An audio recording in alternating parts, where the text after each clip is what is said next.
কে বলেছে ঘর সাজাতে টাকার প্রয়োজন? শুধু তোমার একটু ইচ্ছে শক্তি আর একটু আইডিয়া থাকলেই কিন্তু তুমি তোমার ঘরকে খুব সুন্দর করে সাজিয়ে নিতে পারো। সত্যি কথা বলতে না, এই কথাটার সঙ্গে আমি একদমই যেতে পারছি না।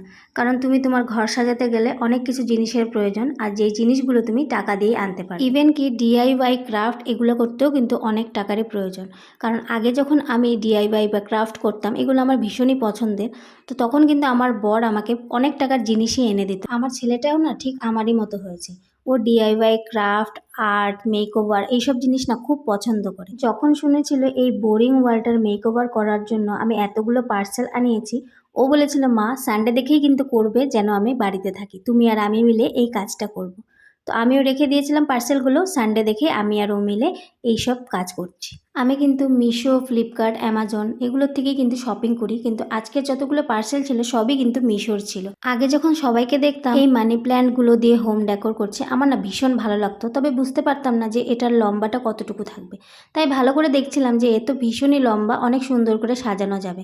তো আমার কয়েকটা পার্সেল ছিল যেগুলো তোমাদেরকে দেখিয়ে দিয়েছি। আর সবচেয়ে সেলফটা আমার ভীষণই ভালো লেগেছে, কারণ এই ওয়াল শেলফটা কিন্তু অনেক ছোট ভেবেছিলাম আমি, কিন্তু আসার পরে দেখছি অনেক বড়। আর এটার সবচেয়ে বেশি ভালো লেগেছে আমার যেটা, ওয়ালটাকে আমার কোনো ড্রিল করতে হবে না, এটার মধ্যে একটা গ্লু দিয়ে দিয়েছে, যে গ্লুটা চিপকালে তোমার শেলফটা লেগে যায়। আর আমার থেকে তো আমার ছেলে বেশি এক্সাইটেড, ওই সব করে ফেলবে, ওই সব লাগিয়ে ফেলবে। আর আমি যখন অনলাইনে এই ওয়াল শেপটা দেখেছিলাম না, একদম ছোট ছোট লাগছিল, কিন্তু দেখো অনেক বড়, এটাতে অনেক স্পেস আছে, তুমি যেটাতে অনেক জিনিস রাখতে পারবে। শুধু একটাই চিন্তা ছিল যে এই গ্লুটা কি ধরবে। আর এই ওয়াল শেপটার সবচেয়ে সুন্দর একটা জিনিস ছিল কি জানো, কি সুন্দর দুটো পুতুল দিয়েছে, পুতুলগুলো দিয়েই কিন্তু তুমি চিপকাতে পারো। এই জিনিসগুলো অর্ডার দেওয়ার পর আমার একটা ইচ্ছে হয়েছিল যে আমি এই ওয়ালটার মধ্যে একটা ওয়ালপেপার লাগাবো, কিন্তু কি করব বলো, জিনিসগুলো চলে এসেছে আর আমার ছেলেও বলছে যে না আজকেই করতে হবে, তোমার ওয়ালপেপার পরে লাগিয়ে দিও।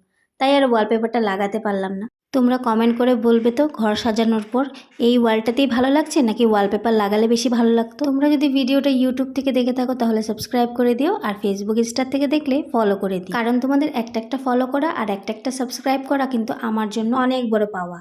এই যে দেখতে পাচ্ছ ওয়াল পেন্টিংটা, এটারও কিন্তু একটা অনেক ভালো সুবিধা ছিল, যেটা আমার ওয়ালকে ড্রিল করতেও হয়নি।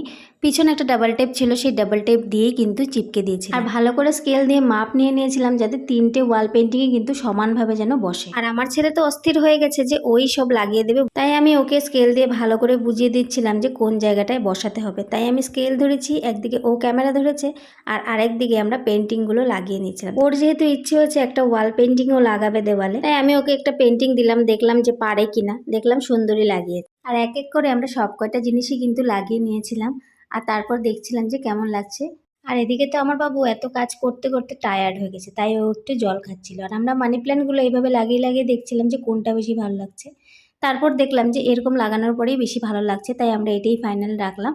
আর বাবু একটা চিপস এনেছিল, এনে আমাকে খাইয়ে দিচ্ছিল, আর আমি বললাম এত ছোট ছোট কেন চিপস, কোথার থেকে পেয়েছিস? ও বলছে আমি বড় বড়ই ছিল, আমি ভেঙে এটাকে টুকরো টুকরো করে দিয়েছি যাতে এগুলো একটু বেড়ে যায়। খাওয়া দাওয়া শেষ করে ও ওই ওয়াল শেপটা ঠিক করছিল যাতে আমি লাগাতে পারি। তো এই দেখো পুতুলগুলো বলেছিলাম, এই যে পুতুলগুলো কত সুন্দর করে লাগিয়েছে, আর লক সিস্টেমটা দেখো যাতে খুলে পড়ারও কোনো ভয় নেই। লকটা লেগেছে নাকি?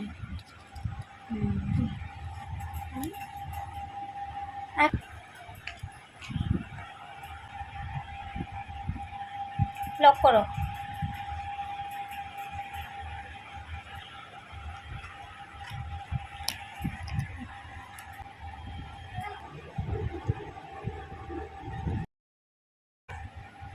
তো এত খাটুনি করার পর এই হচ্ছে ফাইনাল লুক। কেমন লাগছে অবশ্যই কমেন্ট করে জানিও, আর পেজটাকে ফলো আর সাবস্ক্রাইব করে দিও।